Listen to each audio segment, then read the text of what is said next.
Before we start, I am currently streaming Pokemon Yellow Legacy every Wednesday from 1 PM PST to 4 PM PST. If you missed the streams or don't like streams, you can watch the episodes over on Mist Magius. I will leave that in the description below. Without further ado though, let's begin. With Pokemon Legends ZA around the corner, I felt like covering a Kalos team. Since this is Pokemon X and Y, these are easily considered the easiest Pokemon games in the entire series. In all honesty, any Pokemon can work here, so I'm not going to be harsh at all when it comes to the making of this team. This team was created by Spicy Soy Sauce, and I gotta say, Spicy Soy Sauce does sound pretty good right now.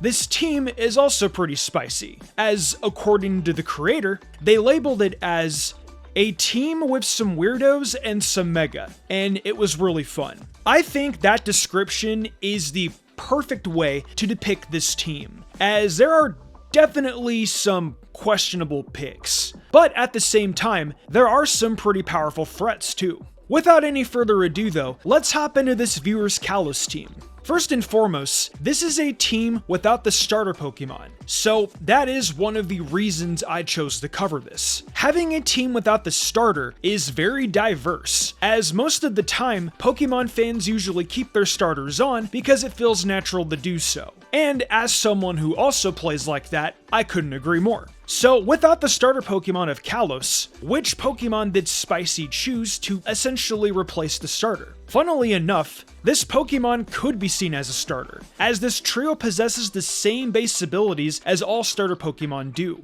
In Spicy's case, they chose Simipour, one of the infamous elemental monkeys, and quite frankly, one of the least popular Pokemon on the planet. Panpour can be found right at the beginning of the game in Santaloon Forest. Then, once you get a Water Stone, you can evolve it at around the early to midpoint of the game. The elemental monkeys have always gotten flack by the fanbase, whether it be their stats, design, or something else. However, that does not mean from the in-game sense that this is a bad mod. Like I said in the intro, this is X and Y.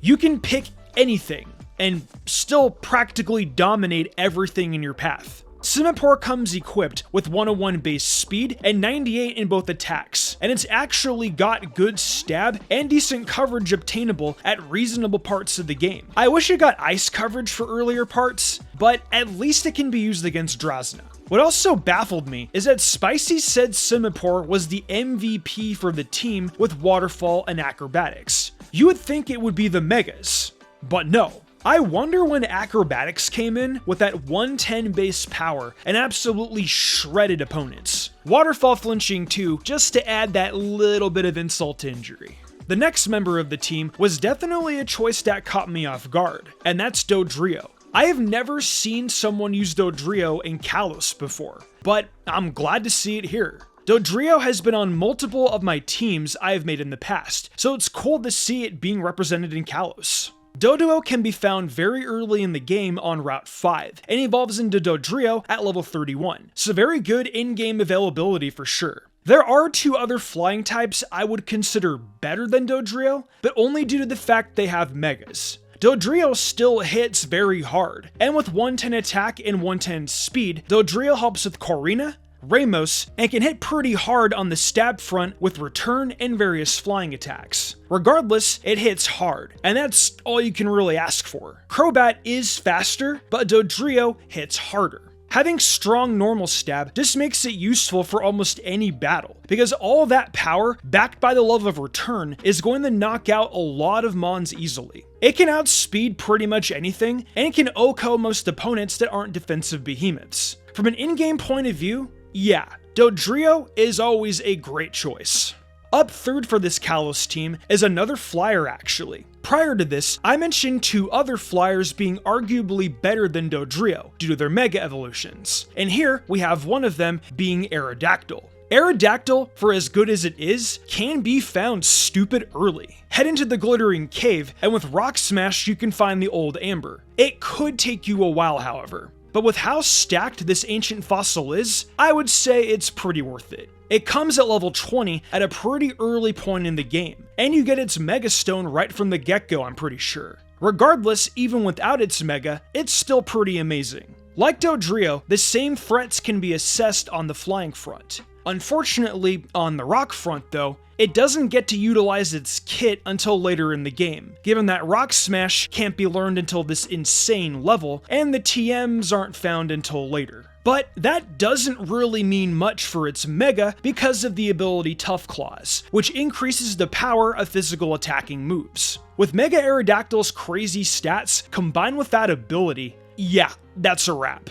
Plus, Aerodactyl gets access to the Elemental Fangs via the Move Relearner. So you pretty much have incredible coverage with amazing diversity all in one package. Yeah, I'm still surprised that Simipour is considered this team's MVP given all that's in Aerodactyl's kit. With everything Aerodactyl has, it's shredding everything in Kalos. No ifs, ands, or buts. Starting the second half of the team, Spicy chose Gallade. Great choice. It sucks that Gallade doesn't get its Mega till Aerodactyl, but aside from that, it's still very fun and good to use. Ralts can be found on Route 4 and can be evolved into Gallade via the Dawnstone. Just make sure your Ralts is a male. Gallade's typing of Psychic and Fighting is a pretty good typing combination for Kalos, as it tackles many fronts. Kirlia can help out with Corina, and then later once it evolves, its fighting type will be useful against a plethora of opponents, because that's just the fighting type in general. I would say Brick Break and Close Combat are its best fighting stab, aided with whatever coverage you want to run on it, really. I don't have much else to say about Gallade, other than, once again, great choice.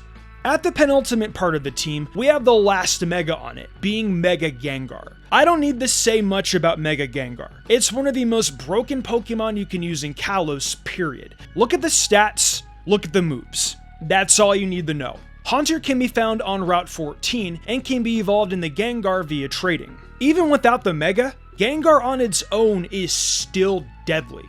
Literally put Gengar anywhere and it will find some usage, one way or another. There are no right or wrong opponents to put it in, given its coverage and superior offensive abilities. Apparently though, you cannot get Gengar's Megastone until the postgame, so that would mean Spicy found a way to get it in prior when they did the trade evolution, and if that is the case, more power to you.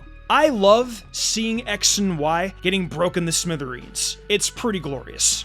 Lastly, we have the most unique mon on the team, and the final one being Dragalge. Skrelp is a Pokemon Y exclusive that can be found on Route 8, and evolves into Dragalge at level 48. This was probably the more difficult Pokemon to use based on that evolution level alone. There are of course better dragon options to use for X and Y, but who says you have to use Garchomp all the time? I gotta say though, Dragalge is one of the most fun Pokemon I have ever run. Stats-wise, yeah, it's slow, so if you were expecting a fast attacker, you're not going to get that. Dragalge's design is what definitely drives the attraction to it though. Not too sure where it would have been the most useful given its speed, but I would love to hear your experience in the comments, Spicy, in regards to that. What I like is that it gets Sludge Bomb at level 38, so there could be some usage against Valerie possibly. For its Dragon Stabs, it unfortunately doesn't get anything good until level 53, where it gets Dragon Pulse. Dragalge is sick though, and I'm happy it's getting some love, because it does have neat coverage and a fun kit to run. Well, that wraps up Spicy Soy Sauce's team for Pokemon X and Y. This was definitely a very fun non-starter team filled with broken mons and misfits alike. Dragalge definitely was the challenge of this team to level up. But with X and Y's experience system, it's not like it really matters when everything just gets too powerful regardless. On top of that, with the power this team exudes, especially with those two Megas, X and Y, like I said prior, most likely got smashed to pieces. So far, this is one of my more favorite teams I've viewed. I enjoy covering X and Y from time to time, so thank you Spicy for sharing this.